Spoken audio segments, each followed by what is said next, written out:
Good morning. This is Dr. David A. Padgett.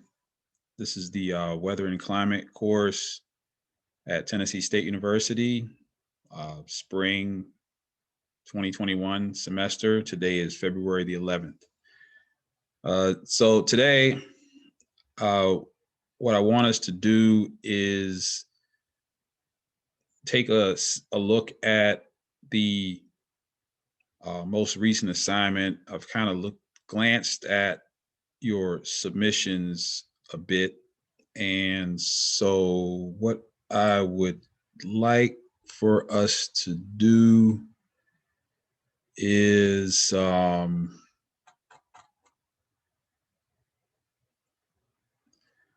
let's see. So I'm looking at Garrett Ross's submission here. And let me see.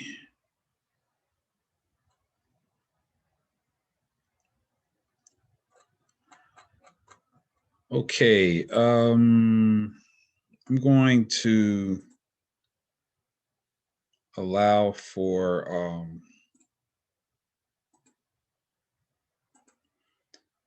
multiple participants to do a screen share. And so, Garrett Ross, if you don't mind, would you pull up your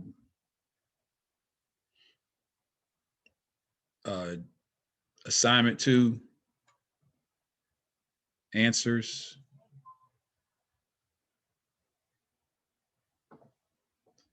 And I just want you to walk us through them and then share your screen.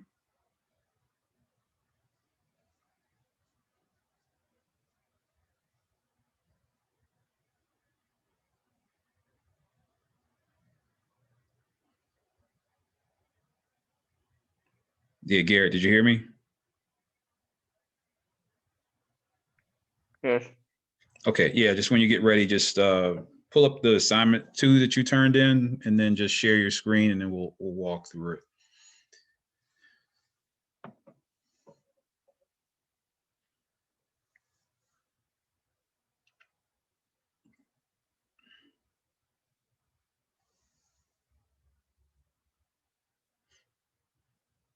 Are you able to do that? Are you on your phone or are you on a PC?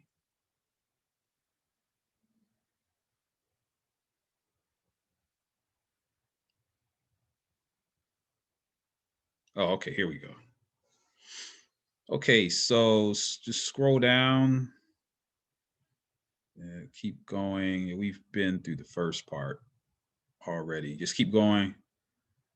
Want to get to, okay, keep going, keep going, keep going, keep going. Okay, pull your map up, please.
Yeah, is it not opening or?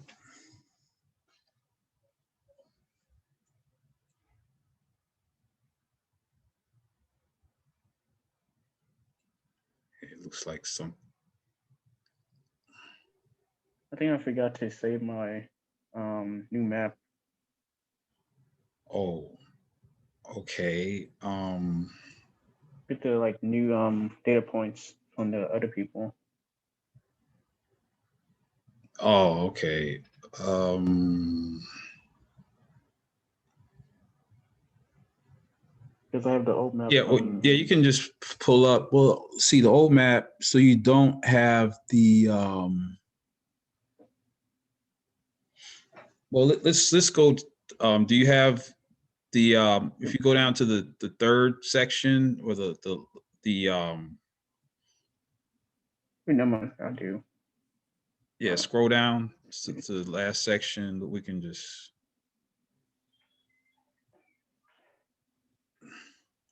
Yeah, well, before you do that, just stay right here just for just a second. So even though we can't see the map, I just really like the way that Ross. I think I have it. Let me see. Uh, yeah. Okay, yeah, you got everybody. Okay, so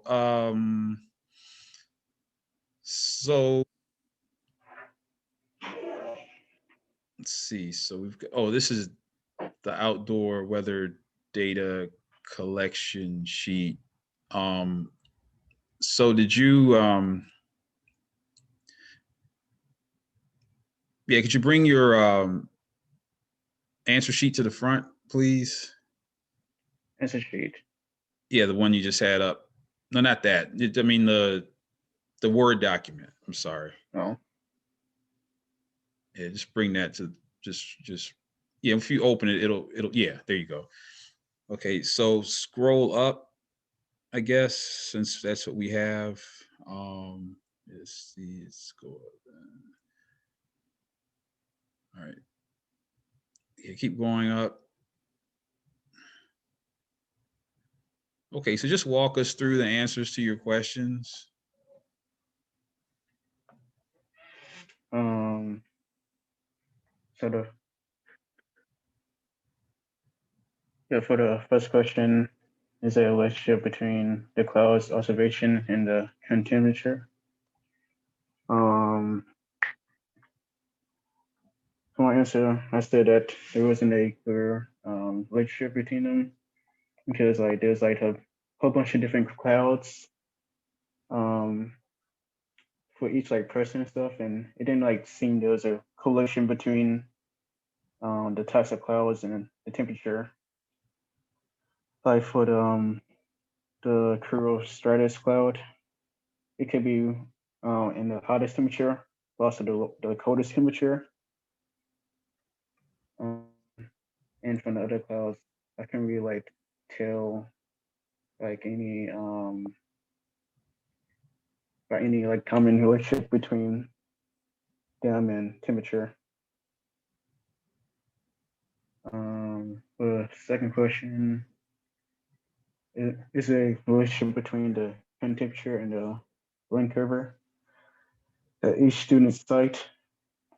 Um, Say that the higher cloud coverage percentage means the temperature will be lower in the acceptance site. But actually, in Tara's observation, the cloud cover was the highest for them and had the lowest temperatures of of you know, one of them had 1 degrees and the other one had 3 degrees Celsius. Um, that correction is a um, variation in any of the atmospheric properties data among the student sites. Are there any any data specific significance? I said that each of the sites have at least one different cloud type, and I collected the data. The temperature was usually on an unusually hot day, and I took data. Um, so actually, in Terra's cloud cover, it was 90%, while all the other data was at 10% cloud cover or below. And the other like data point that I could see was that everybody had a positive latitude value and a negative longitudinal value. Question 4, is there anything that might have an influence upon the current temperature and the cloud observations at each student site? Said at the time and date that everyone took the data had a major influence on the temperature that occurred. If it's like early in the day, it'll be colder. Or if it's like 4 or 5 p.m., it'll be one of the hottest times of the day. The latitude, longitude also have a effect on the cloud observations. If you closer to the equator, it'll be hotter. If you like closer to the poles, it'll be a lot colder. The weather forecasting in certain areas has influence. Like if it rains, it'd be colder. Yeah, usually. If it's like sunny outside with no clouds, it'd be hotter than if it snows or something. So Okay. question that we are, yeah. Okay. Yeah. Well, thank you.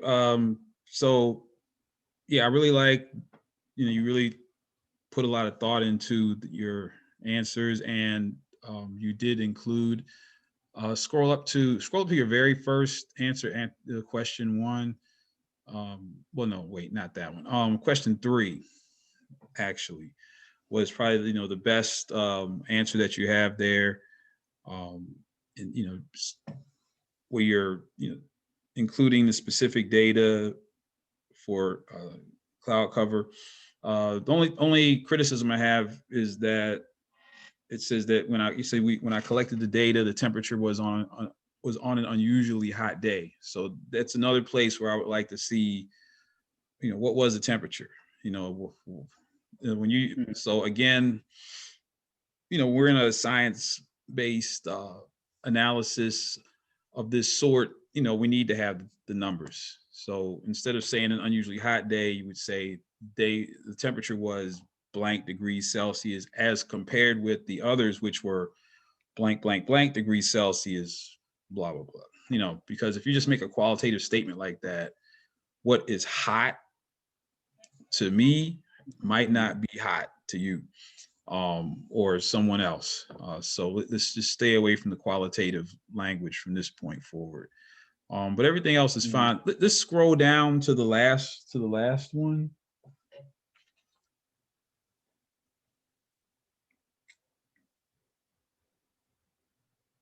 Okay.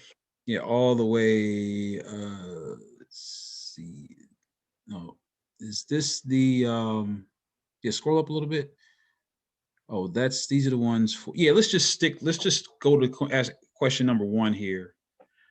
Is there? Okay, yeah, that one. So just walk us through that one, even though.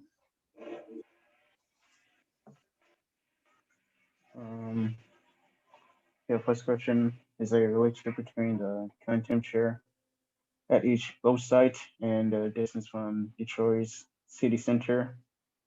Zoom into each site, use the measure tool to estimate distances. Note the data represented by the map symbols. So I found that there's a difference between in temperatures between the sites in the area,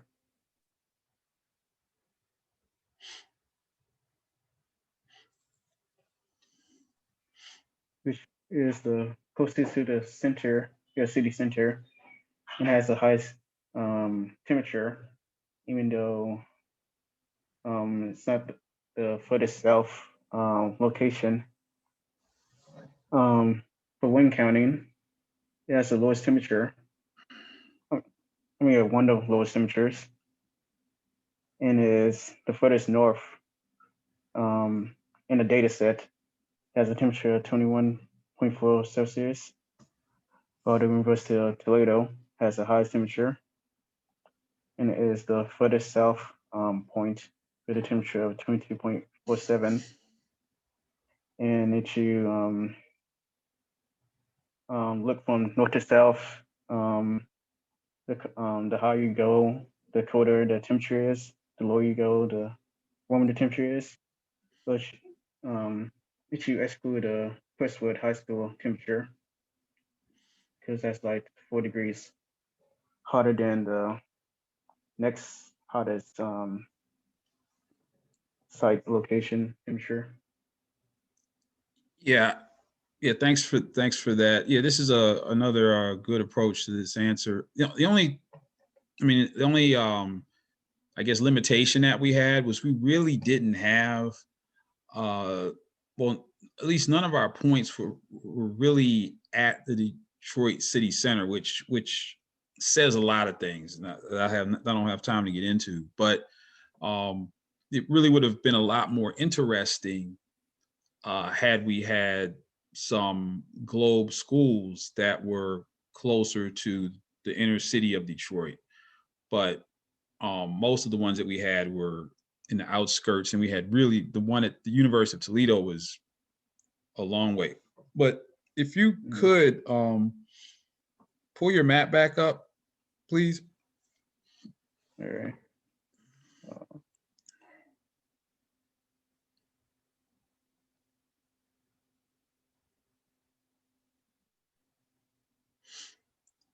Oh, that that one. Oh, okay. Yeah. Yeah. Trying to, okay. So, so if you go to the, yeah, you can bring a legend back in. Oh, yeah, that was fine. Yeah, just bring the legend. Just, yeah, click on where it says legend. Yeah, there you go. Now there's a legend. Okay, so in the toolbar, click on where it says measure. Oh, Yeah, yeah. right there. Okay, now change that square miles to miles, I guess, since, oh, yeah, not square miles, just, wait a minute. I'm sorry. Go to the second little ruler. See the first ruler, that, not that one now. Okay, it's already in miles. All right, now click right at the Detroit the Detroit City Center. Yeah, keep going. Keep going to the east. No, not, oh, no. That's Crestwood High School. Yeah, start over again. Okay, just click out of that completely. All right, Oh, just go back to measure, click on measure, and just get out of it. Yeah, just start over. Okay, now go back, click measure again. Yeah, and then miles. Okay, zoom out a little bit.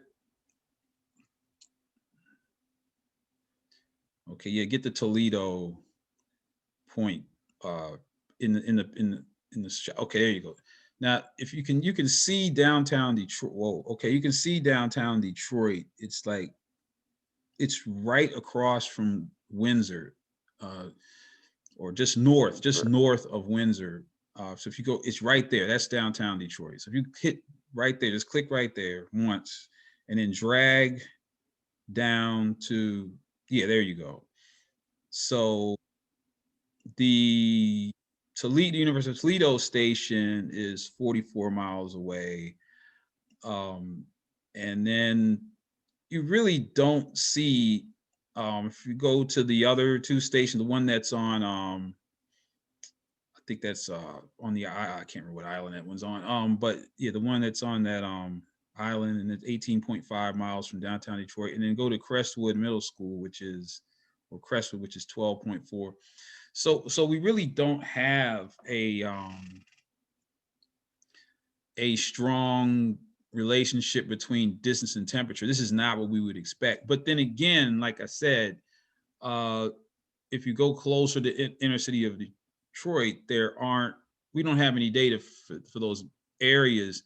And as you can see, when we get closer to the inner city of Detroit, we see a lot more elevated temperatures. Although there are some areas in the suburbs that are elevated, but certainly once we get push out, maybe, yeah, let's see, it's 15, 16, keep going south, not that far south, pull it back, pull it into, yeah, right there. So once we get about 25 miles out of the city centers, and we really see a drop in terms of the types of land cover characteristics that would result perhaps in urban heat. But we really, so other than the Toledo site, we really don't have a lot of data in the areas outside of the city that would perhaps have lower temperatures. So this isn't what we expected to find, really, due to the fact that we had limited data, and we also, we have limited data on in two ways. So in terms of when you get into the discussion portion of any of your research questions, those are the types of things that you would discuss. Is that we expected to find a positive relationship between temperature and distance. In other words, if when we move farther from the city center, we expected to see clearly a positive relationship between, oh, excuse me, I'm sorry, it would be actually an inverse relationship. I apologize. It would be an inverse relationship between temperatures. So as we get farther out in distance, we just see a decrease in temperature. But we really don't have that, do we? We really don't have that. And so we would need to have more data points, which really pushes forward the importance of globe schools. I mean, we could do a much better analysis with specific ground measurement points if we had more globe schools taking measurements, but we don't. And there are a variety of reasons for that. What we could also do perhaps is conduct this same type of analysis perhaps with weather stations from WeatherBug, and we might see what we were looking for, because we would have a lot more data points with the WeatherBug layer. Okay, go back to your Word document, please. Close it up. Yeah, and you could have also used the measure tool to include more data, or even solidify your analysis in saying that maybe have the distance from the city center to each school, and note that, you could actually show definitively that there's no relationship between distance and temperature, at least with the schools that we had. But you definitely did note by zooming in that, well, we did zoom in and showed last time that that area around Crestwood is a lot more, has a lot more impervious surfaces and a lot more low albedo surfaces and a lot less trees than some of the other sites, which was clear when we had that map. So scroll down to the third section.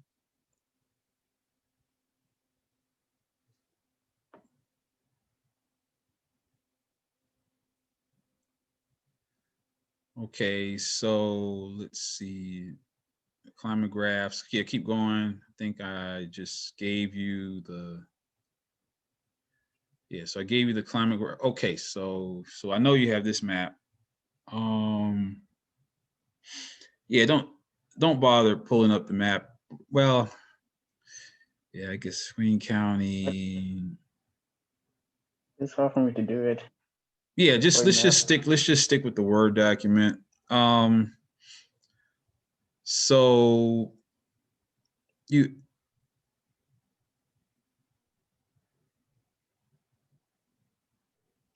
okay,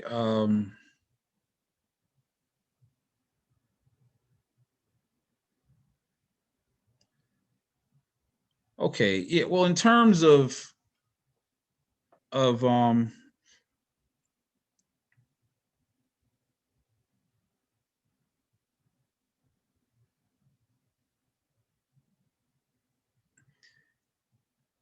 so in terms of your answers, or these are answers related to the climagraphs or the data from the previous map?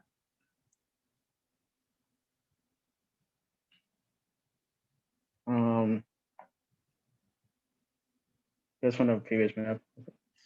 Okay, yeah. So yeah, you can stop sharing now. So let me see. I'm gonna try to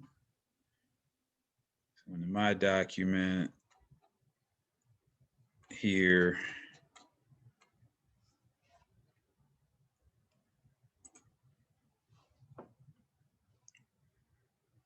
And remember to share my screen. Okay, so for this particular part of the exercise, what I was really looking for was an analysis of the data. So the Climatograph Map is a different type of data visualization from the previous map. Obviously, the previous map had um, point symbols, the diameters of which were indicators of different temperatures on the ground. But in this case, the goal was to look at these climagraphs. And so the climagraphs, of course, were for temperatures from June 1st to September 1st, 2019. So the months of June, July, and August are the warmest months of the year observed in Detroit on average. And so we just took 1 year because we wanted to use the globe data. But just to give you an idea, let me see if I can find this. Maybe I can find it very quickly. Okay, so just to give you an idea of how large the databases are, let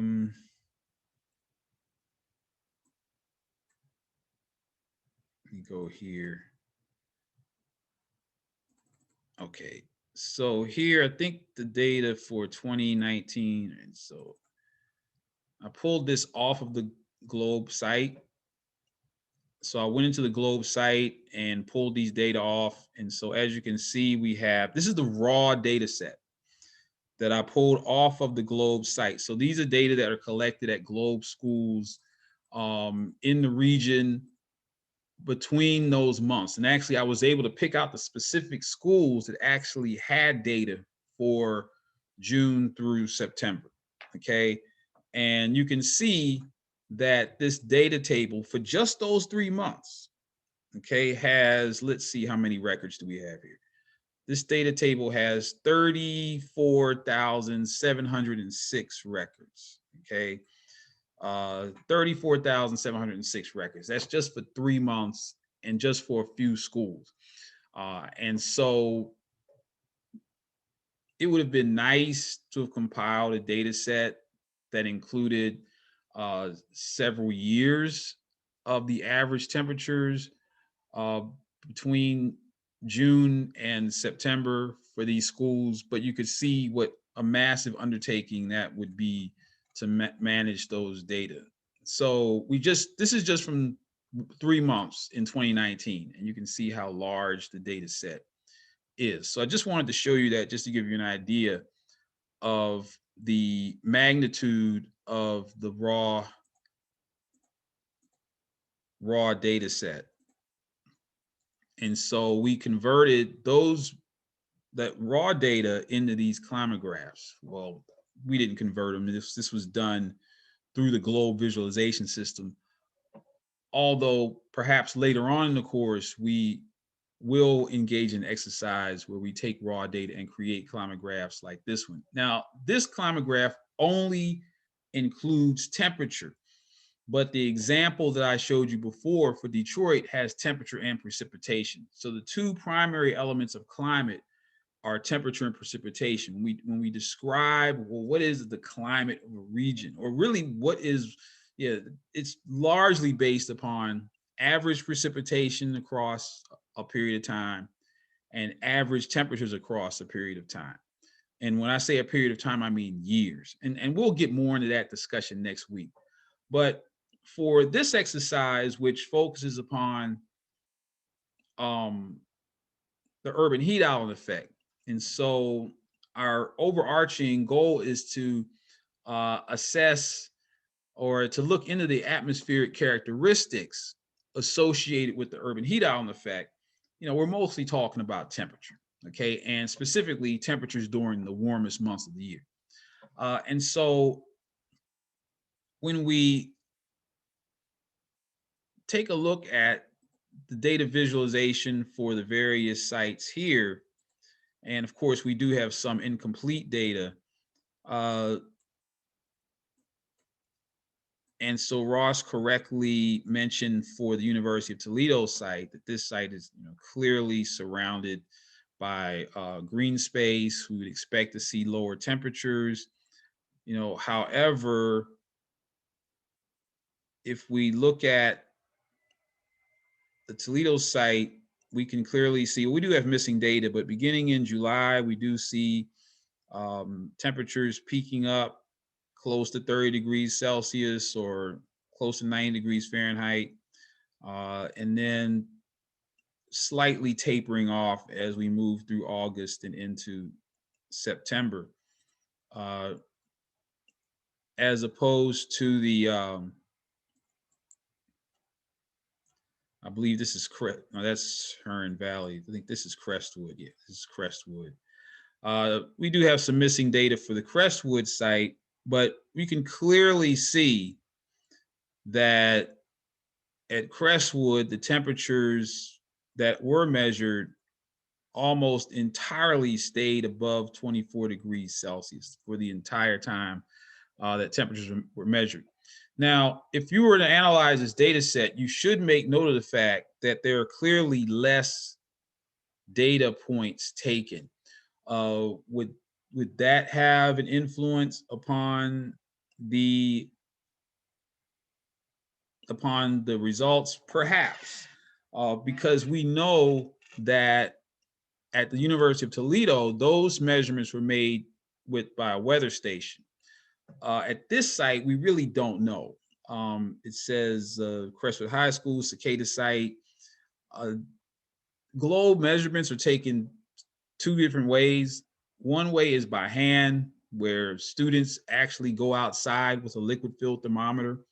Unfortunately, normally we would engage in this exact same exercise in this class. Who knows? I might purchase some thermometers. There are only 10 people in this class approximately. I might be able to send everybody a thermometer and an infrared thermometer, maybe.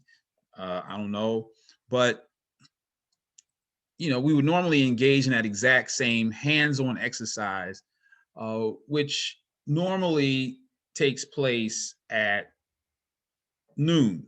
And so that's close. That's not the warmest time of day in most places, but it would definitely have an influence on what we see here. If we knew that these temperatures were taken at solar noon, the temperatures at the University of Toledo station were taken all day, all night. And so, of course, the lows are going to be lower than what we see here. But yet and still, if we look at the land cover, we can clearly see that this is it's suburban, but it's a very densely populated or you have a really dense residential properties here. And looks like this is at somebody's home, perhaps, manicured lawns, lots of driveways and streets, lots of opportunities for that temperature to be elevated. Whereas if we go here, I think this was our low, Hearn Valley Lutheran. So if we use this 24 degrees Celsius as our marker, then we could see that at Lutheran Valley or Hearn Valley Lutheran High School, our temperatures were consistently lower. And it doesn't appear as if this is a Davis weather station. These were also captured by a weather station. But when we zoom in closely, we can clearly see that this is a much greener, much less, even though there are adjacent areas that are densely populated residential, but we can see that trees surrounding this area. This looks like there's a river or a stream that flows through here. And so that would give us some form of explanation for why we see these temperatures being lower. In terms of analyzing climate graphs, we'll get into this later. What we would look at if we were to analyze this is we would look at the lowest temperature, which is around 13, maybe 13 degrees Celsius here. And then the highest temperature, which looks like it's around 27 degrees Celsius, perhaps. So that's our temperature range. And so if we look at the low and the high, and we compare the low temperature and high temperature at this station versus perhaps the station at Crestwood, then we can have a quantitative description of the difference between these two stations or these two sampling points. So remember, our low for the other station was somewhere around maybe 13 degrees Celsius. Here, the low is probably 20 degrees Celsius. That's the lowest, and the high is way up around 32 degrees Celsius. So what we've described is we have a much narrower temperature range, maybe 18, well, maybe 8 degrees Celsius between the high and the low. Whereas at the other station, we had a much wider temperature range and a cooler temperature overall. But what is significant about this is that when we start to talk about the effects of heat and health, the problem is not necessarily that a place gets very hot. Okay. So even if this area here, even if at this area we observed temperatures that were highs of 31, 32, 30 degrees Celsius, if we had cooling during the night that went down to maybe 18 degrees Celsius or so, or maybe 20 degrees Celsius, okay? If there was actually a cooling off during the night, then that would allow persons who have respiratory issues to recover from the heat, have some relief at night. They could open their windows, even if they didn't have air conditioning. But when we have high temperatures during the day and then at night it's still hot, that's when we have problems, because then there's no relief, there's no escape. It's hot all day, it's hot all night, and that persistent exposure to high temperatures is what leads to health problems. So that's what climatologists look at, and what people who deal with climatology and health, or who analyze and assess climatology and health, look at in terms of danger zones for people being susceptible or vulnerable to heat. It's not that it's hot, it's just that it's hot and then at night it doesn't cool off. That's when we see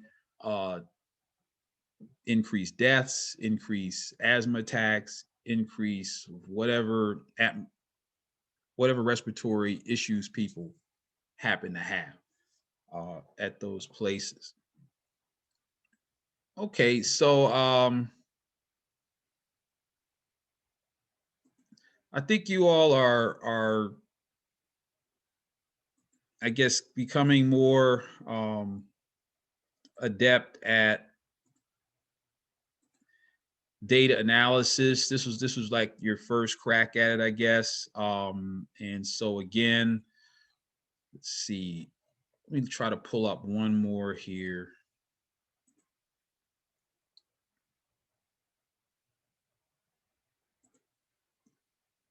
Let's see. One I was looking at earlier today. I think it was. Oh, there's only one in this. Whose is this? Oh, Rawls. Rawls is now Rawls is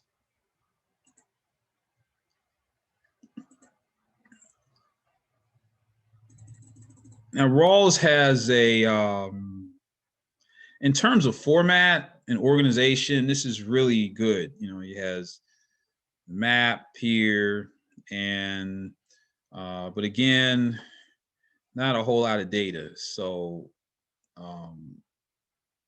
but in terms of organization, I really like the way that he has organized this. So most of you all came to the same conclusions. But overall, good job so far. If you have not turned in as of now, assignments 1 and 2, remember for every assignment in this class, there's a grace period. So there's a built-in 12-hour grace period where you lose no points. Okay. After 12 hours, you lose a half a point. Every assignment in here is worth 5 points. So, you know, after 12 hours, you can get a max of 4.5 points. After 24 hours, you get a max of 4 points, and so on and so forth. So, you know, there's no need to panic or fret over deadlines. I do realize that there are challenges that we're facing these days. So every assignment has a deadline. I mean, excuse me, has a built-in extension. So that's not anything that you should concern yourselves with. So just moving forward,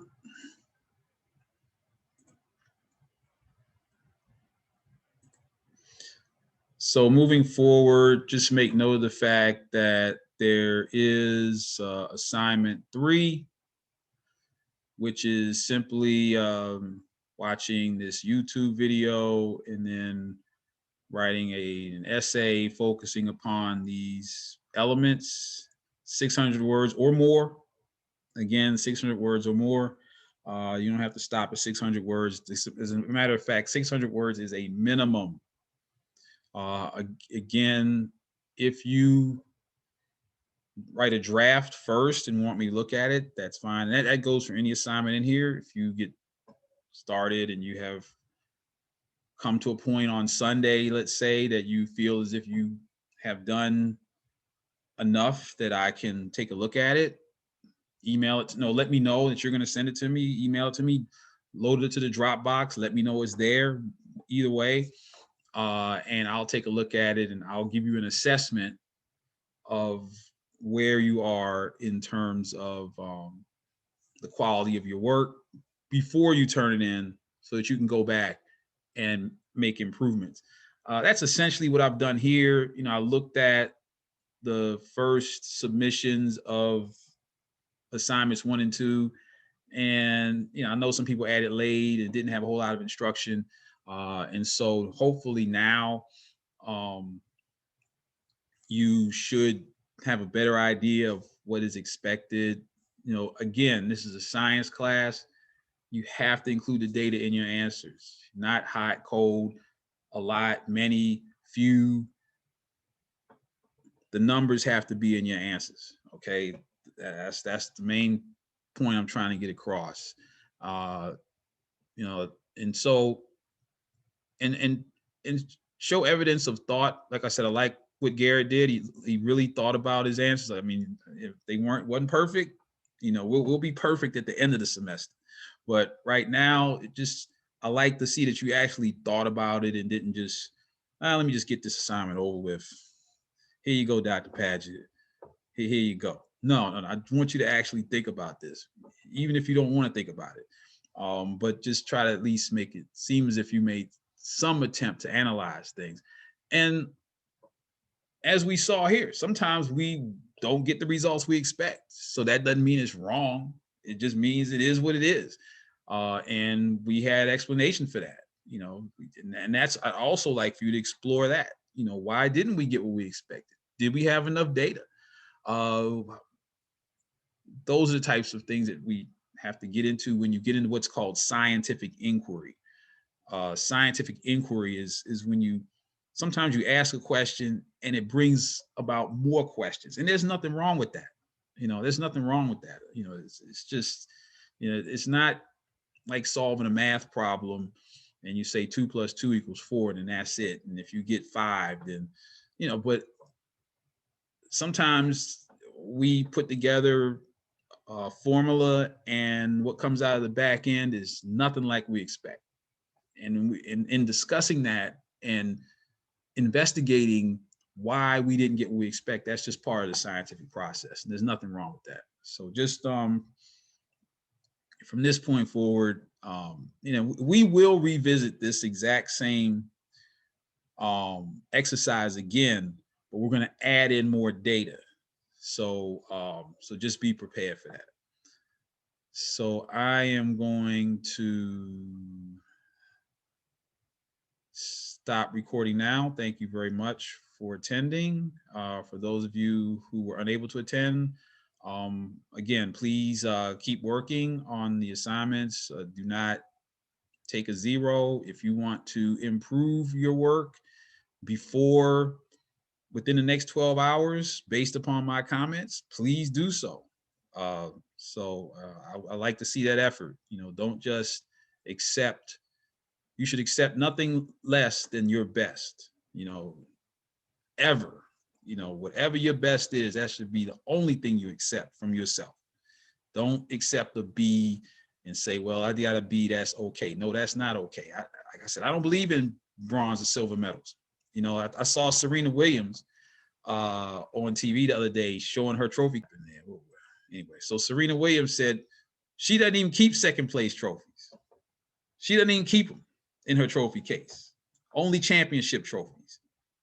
No silver, no bronze. Okay, so that's the standard you set for yourself. No second place, no third place. I told you all, I own a business and I go after multi-million-dollar bids. I go after bids of whatever.